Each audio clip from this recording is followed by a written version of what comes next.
This is Rob Carbone, and you're listening to BD4. He loops out to left field. Going to be a tough play. Jeter on the run, makes the play. And flies into the stands. Oh, what a play by Derek Jeter. There it goes. Deep to left. Really deep.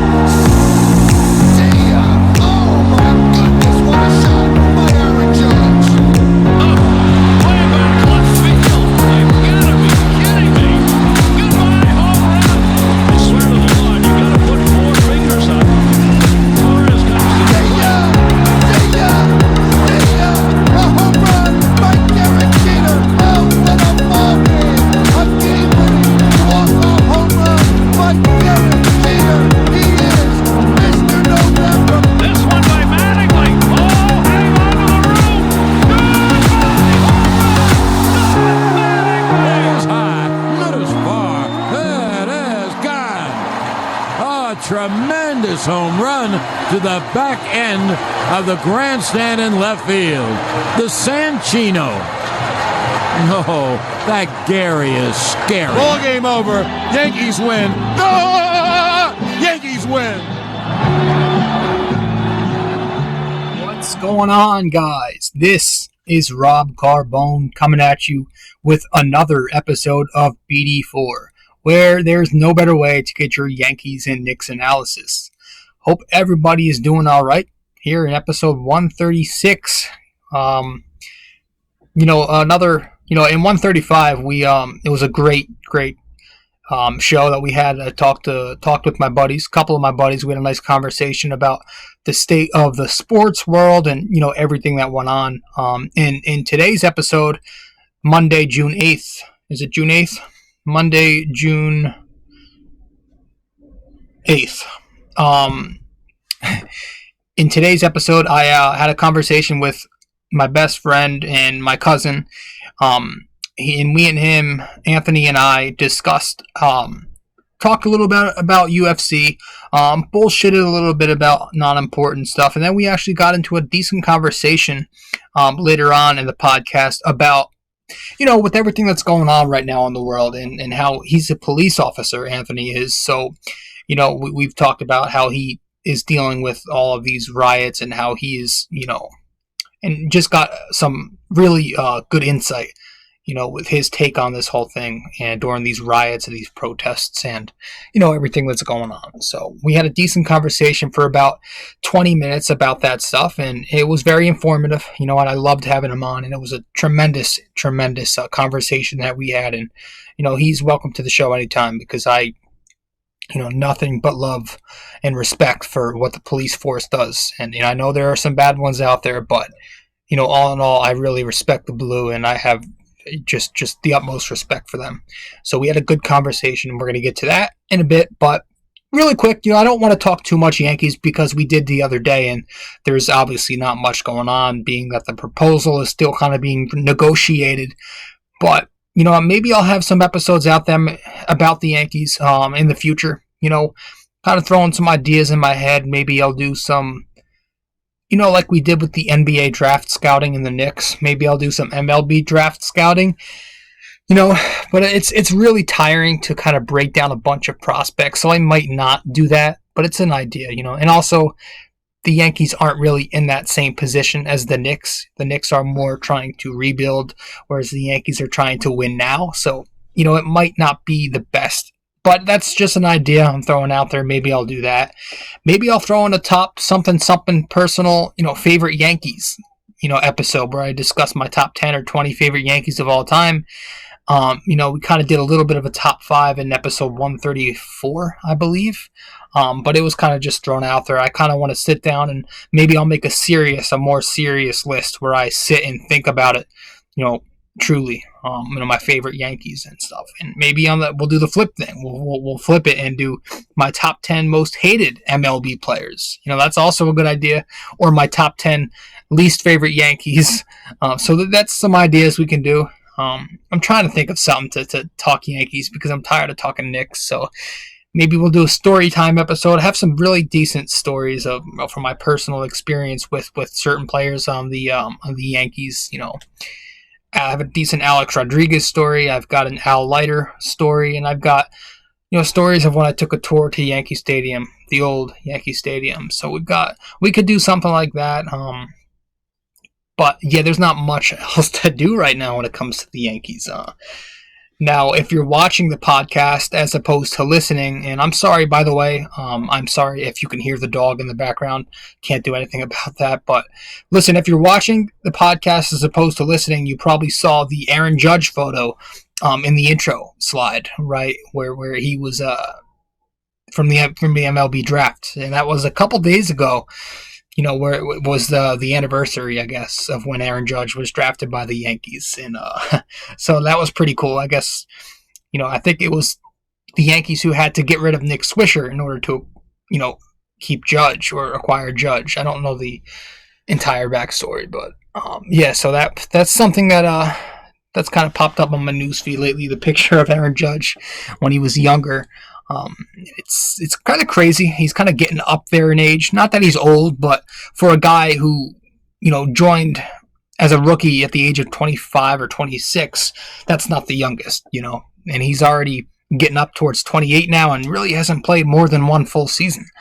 So we hope he can get healthy. I know he's kind of dealing with another injury right now. It's a mess kind of right now with this, and people want to talk about putting the Yankee captain title on Judge. Absolutely not. I'm sorry. I love Judge. He's one of my boys, one of my favorite players on this team, but I would not put the captain title on anybody yet. If anybody, Torres could be deserving. LeMahieu will be a nice captain, although, it's kind of a tricky scenario with his contract and with the age. But, Brett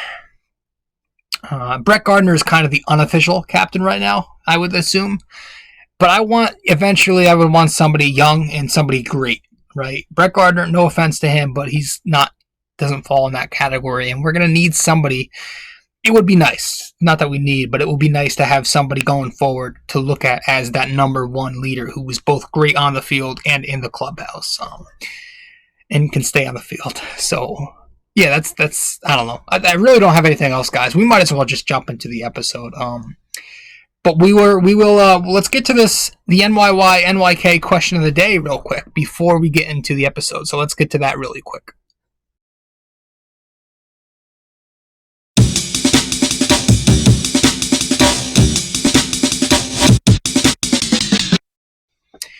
All right. So last time out, we asked you the question of Carmelo Anthony's career 3-point percentage. Told you to message me or comment and tell me the answer on any one of my pages or outlets or platforms of the podcast. And so I told you the question was, Carmelo, what is Carmelo Anthony's current career 3-point percentage? And the answer to that is 34.8%. So if you got that right, congrats. There you go. So today's NYY NYK question of the day is, if you're an analytical nerd, plug your ears, because Derek Jeter played 20 professional seasons of baseball for the Yankees. The only Yankee with 3,000 plus hits. But in how many of his 20 seasons did Jeter record at least 200 hits? So one last time, Derek Jeter played 20 professional seasons of baseball. In how many of those seasons did he record at least 200 hits? Message me on Instagram, Twitter, Facebook, or just comment on any one of my platforms that that the podcast is shared on, and let me know the answers. So guys, thank you so much for stopping by, and let's get into the episode with Anthony, where we kind of just discussed UFC, just life and what's going on in fucking society right now with everything that's these fucking riots and these and the hate that some police are getting because of this. So we discussed a good amount, and I think it was a very informative conversation for me, learning about what he does. And so let's head to break really quick, and as soon as we get back from break, we will get into the episode. All right, guys, thank you so much. I'll see you next time. Ciao.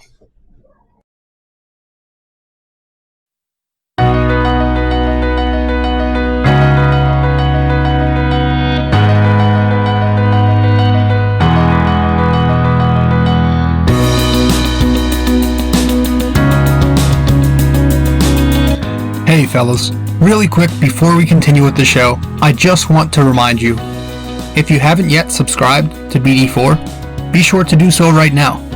Just go to nysportstalk.com rc.wordpress.com/connect.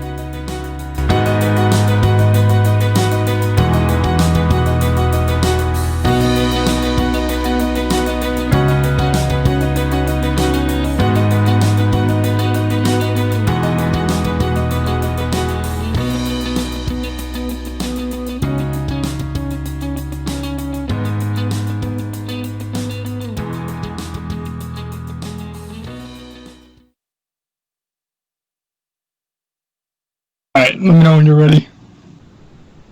What?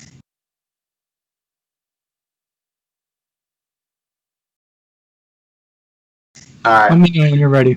You ready? Alright. hit me, daddy. Oh, man. Alright, what's up, man? Thanks for coming on, Ant. I appreciate it. Yeah, man. I'm going to try not to laugh like we did last time. Took us about 10 takes, but let's get through this one. So yeah, how you been doing? What you been up to, man? Doing all these, I don't know, doing all this virus shit. Really just working and sleeping because I'm on midnight shift. And work out here and there, but Virginia is in phase 2 now, so we can now go inside restaurants and stuff. Oh, really? Yeah. Oh shit. Yeah, we're slowly getting back to things. I think over here, kind of slowly but surely. You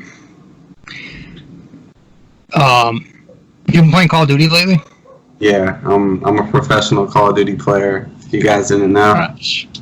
I wanted to get the Warzone one. I think it's for free if you have the Did they split online. it? What? They split it so you can just buy Warzone alone? Yeah. Really? It's for free if you have. I want to get it. I don't have the thing. I have to buy the subscription, but I want to get it. Are you gonna get Madden? I don't know. I'll get it, but I'm. Oof. We gotta find a game that we can get on again. I Good. saw 2K. We can get the old. We can rally the old crew. Dan, I tried texting Dan. He never answers me anymore. Yeah, he randomly messages me on PlayStation. Really? Yeah, and he has Call of Duty, and he tried to invite me one time, but I didn't join. I gotta get him on the show. Oh, if you get him on the show, it's over. Him and or Littleford too. Yeah. Oh, you get Littleford on your show, you're gonna have a lot of controversy. Shit. Yeah. He loves those. I see him on Facebook. He loves that conspiracy shit. Yeah, it's gonna be a good time. I think it'll be fun. Yeah. You saw the UFC the other night, right? 250. No, I unfortunately didn't get to watch 250. I had 249 though, but I saw some highlights. I saw Garbrandt's knockout. Dude, I catch it from time to time. I'm not like a big fan like you, but I saw it. Chuck told me to check it out. So Yeah.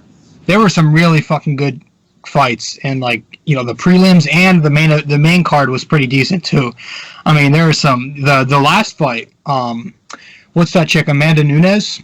Yeah, she's like the best ever. I think. She is definitely past Ronda Rousey in women's fighting statistics, and She made her leave. I don't see anybody beating Nunez. No, she's a monster. And the other chick was good. She was tough. She Yeah. hung in there. Like, I was watching it. She hung in there, but she just had nothing on her. I'm curious if the fights are really good because there's nobody in the crowd. So I wonder if that takes some of the nerves off of the fighters. Yeah, I was going to say, I'm sure that has a lot of impact because some Yeah. people use that to their advantage and kind of try to, gain momentum and pump themselves up. Yeah. So, I think they said I was listening to Joe Rogan, and he said they made the octagon a little bigger since there was nobody there. That's what I heard. But yeah, it was good. Actually, I want to check. There's a UFC video game. I used to have the older one. I might want to get that for PS4. 3 is the last one I got. Yeah, that might be the one I have. You know what I was thinking they should make, and I've been protesting this forever. Skate 4. They should make a Skate 4. They're bringing back a Tony Hawk. Yeah, I'll probably get that. But I don't know if you've ever played the actual Skate games. It's very realistic. Yeah, I don't know if I might have played it with you once somewhere, but It's very realistic. Like, I was a big Tony Hawk Pro Skater fan. I remember. You remember us at Mima's? Mm-hmm. Oh yeah, we used to play the 2, the second one. Yeah, it was on Shit. the first PlayStation. PlayStation 1. Yeah. Now they're about to come out with a 5. Are you getting the 5? Dude, I don't know. I if you do, I will. Like, I gotta sell my 4. If I'm gonna get it, I'm gonna have to sell. You know, Yeah, I gotta see how much it's gonna cost, because I'm sure it's gonna. if it's $1,000, I might have to wait. Yeah. I'm probably gonna wait off the bat, and when I do get it, I'll probably have to sell my PS4 just so I don't lose too much money. Yeah. Yeah. So eventually, I'm thinking it's gonna be a bunch of money out of the gate, but Yeah. yeah, I wanted to talk to you about everything that's kind of, since you're a police officer, and for those of you who are listening or watching the show here on BD4, this might be a little off topic. Usually we have a sports show to try and escape reality, but I know you're a police officer, man, and with what's going on right now in the world, they're kind of taking a lot of backlash, and I just want to hear your thoughts on this whole thing real briefly. We don't have to go too in depth into this whole current event, but I just want to hear your thoughts on what's going on right now, specifically with all these protests and riots. So, I think the state the world is in now is not good at all. I think on both sides, okay, we can talk about Minnesota. I've never met a cop that agrees with what that officer did. So, I mean, I don't agree with it. It was wrong. And then on the flip side, we unfortunately have to suffer through that person's actions. I don't work with anybody like that. I don't. So, for as far as like the just cold-blooded murders that cops are suffering from these protests, it just doesn't sit right with me. I'm all for a protest. I want you to protest. If you believe in something, you want to stand up for something, go ahead and protest. Don't start destroying stuff. Don't start hurting innocent people's businesses who have nothing to do with this. And, we're human too. We have families to go home too. So don't, I feel like it's a tit for tat thing that some people have this mentality of, when really it should be about a better understanding. Obviously, racism is a problem in this world. It always has been. And then on the flip side, people just generally don't like police officers, So yeah, and I think you. So I don't want to cut you off. I think you make a good point, though. The cops are people too. They're not some robots out there. They're people who have a life, who have a family. They're just like me, just like anybody else out there. They are people, and I think we kind of need to shy away from this whole two parties thing. It's frustrating because sometimes it's like you're on this side and then you're on this side, and people are more trying to prove each other wrong or right, as opposed to trying to find a common ground. And I think we kind of need to get back to that, kind of finding an agreement. I agree. It has to be a common ground, and that's that is one of the things I do like about this protest is it's a way to express how you're feeling, and then you can learn from that and get a better understanding.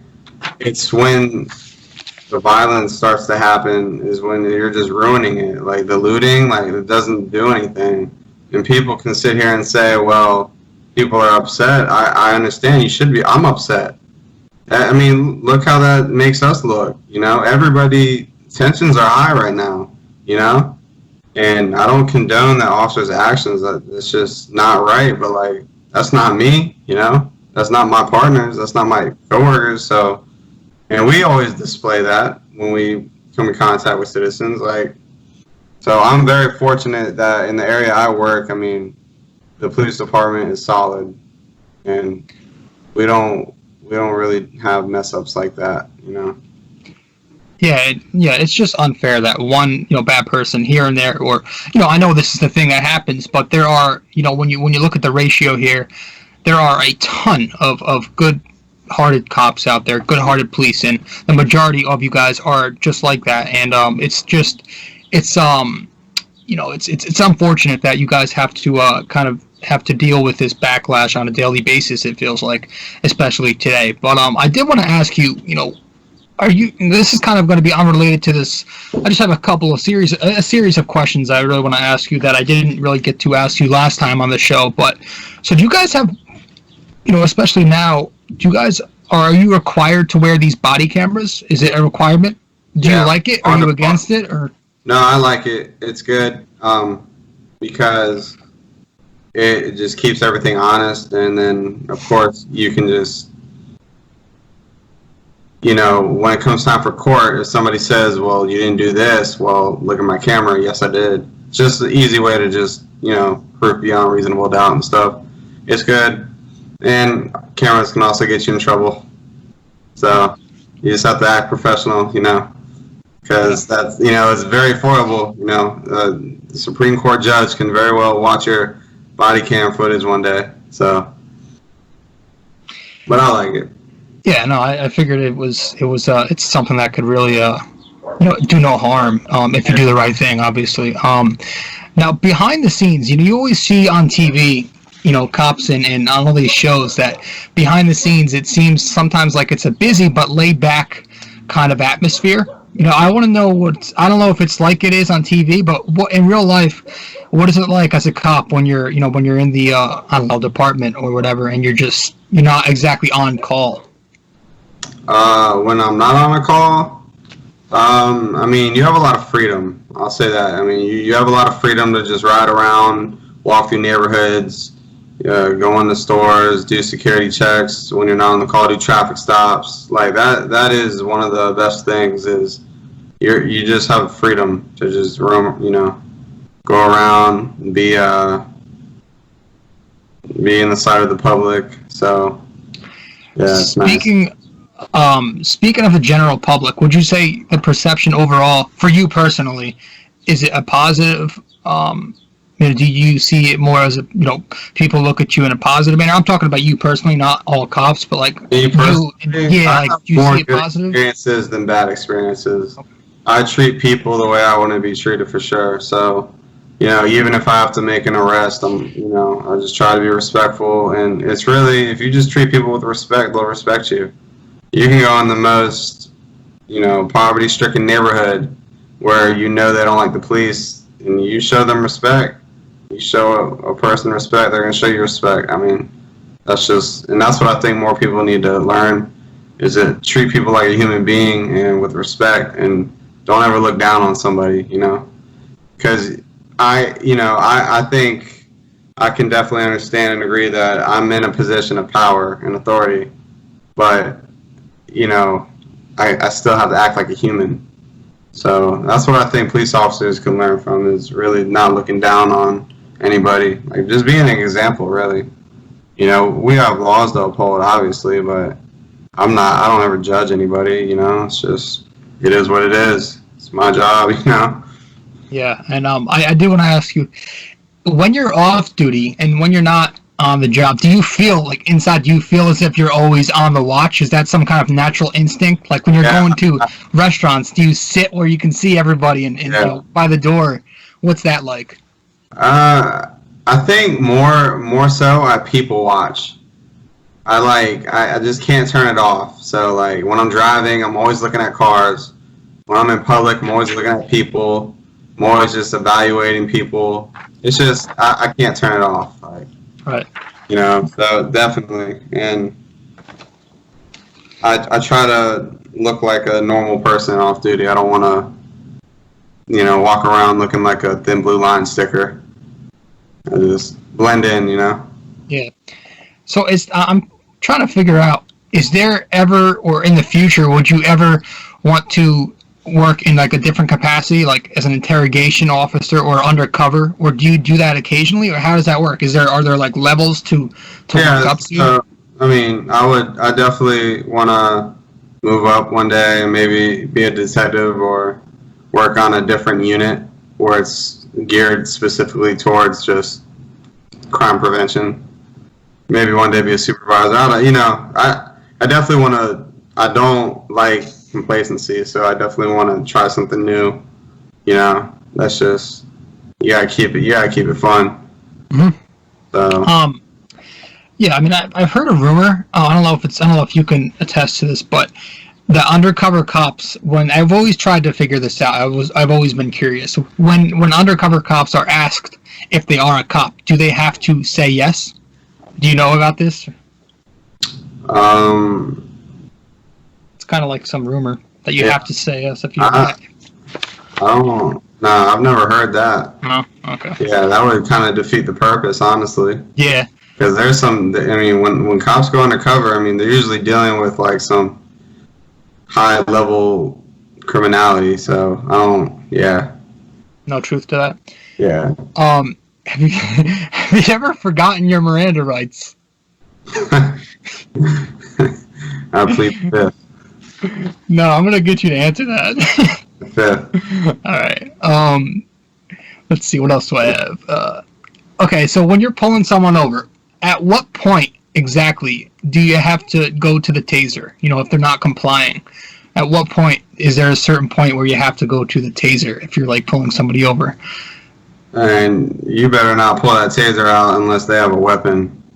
If they draw, then you have to. Okay. If they have like a weapon, if like it's more so if somebody's like trying to attack you with a weapon or they're like putting the public in danger with, you know, if they don't have anything in their hands, you better not pull that taser out. You better learn some kind of jiu-jitsu or something.